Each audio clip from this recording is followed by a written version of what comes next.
Welcome to this explainer on the Book of Ruth. When we think of a famine today, we usually just picture a food shortage. But in the ancient Near East, it was a total economic collapse. Part 1, Journey of Desperation, Fleeing the Famine. For one specific family in Bethlehem, this disaster meant total liquidation. The father, Elimelech, takes his wife, Naomi, and their 2 sons, and they literally flee across the border into the hostile nation of Moab. But here's the thing. The gamble completely fails. Within just a decade of moving, Elimelech and both of his sons are dead. Now, you have to remember that in this ancient society, women couldn't just go out and own property or sign legal contracts. So Naomi and her daughters-in-law are suddenly stripped of their legal identities. They aren't just grieving a terrible loss. They are completely, absolutely bankrupt. So Naomi decides she has to return to Bethlehem, and she practically begs her daughters-in-law to stay behind in Moab to save themselves. Orpah kisses her goodbye. But Ruth makes a truly shocking choice. She commits this radical act of immigration, telling Naomi, "Where you go, I will go, and where you stay, I will stay. Your people will be my people, and your God, my God." It's such a powerful moment. You have these 2 penniless widows turning their backs on the desert of Moab, walking toward a distant green valley, just entirely exposed to the elements. Which brings us to Section 2, the Custom of Gleaning, an ancient social safety net. Because when Naomi and Ruth finally stumble into Bethlehem during the barley harvest, they are literally on the brink of starvation. But luckily for them, the ancient Israelite legal system had this brilliant, built-in social safety net known as the Law of Gleaning. Basically, landowners were legally forbidden from harvesting the very edges of their fields. Any fallen stalks? Those were legally reserved for the poor, the widow, and the immigrant. So Ruth goes out to find work, and by pure chance, or, what the text heavily implies is divine orchestration, she happens to step right into a field belonging to a wealthy, highly influential man named Boaz. Picture this, as Ruth is bending down in the dust, gathering leftover grain under that blazing hot afternoon sun, Boaz is watching her from the edge of the field. And he doesn't just see a helpless beggar. He sees a woman of immense courage who is risking absolutely everything to protect her mother-in-law. Part 3, Defining Hesed, or covenant kindness. To really understand what happens next, we have to decode this massive, foundational ancient Hebrew concept called Hesed. There's honestly no single English word that can perfectly translate it. People often write it as loving kindness, but in reality, Hesed is a deep legal and relational term.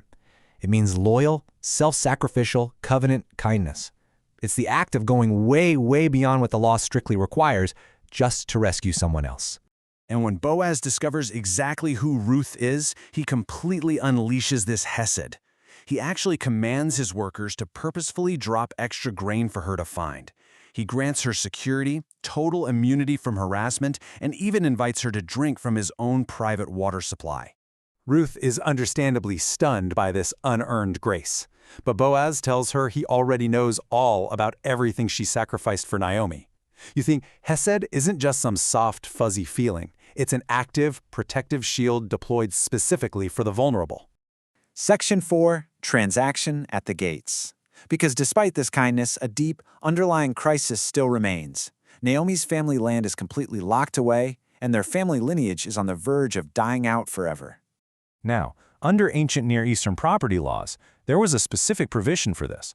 A close relative, called a goel, or a kinsman redeemer, had the legal right to buy back a bankrupt relative's land and to marry the widow to carry on that family's name. Boaz absolutely wants to be that redeemer, but there's a catch. There is actually a closer relative who has the right of first refusal. So Boaz calls a public court session right at the stone city gates of Bethlehem in front of 10 elders. He lays out the real estate case, and at first, the closer relative actually wants the land. But then Boaz reveals the hidden clause. Buying the land means you also have to marry the Moabite immigrant, Ruth, and just like that, the man backs down. To finalize the deal, they perform this really fascinating ancient legal custom. The closer relative literally unfastens his leather sandal and hands it over to Boaz, which publicly transfers all of his rights of redemption. Boom, the property is bought and the lineage is officially saved. Which leads us to our final part, Section 5, the Cosmic Genealogy. because what looks like this simple, intimate little love story on a dusty farm suddenly shatters into a massive cosmic reality. Boaz marries Ruth, and they have a son named Obed. The final verses of the book unroll exactly like an ancient legal scroll, tracing their family tree with incredible precision.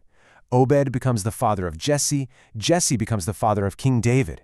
And generations later, from this exact same family line, right there in Bethlehem, the ultimate Redeemer is born.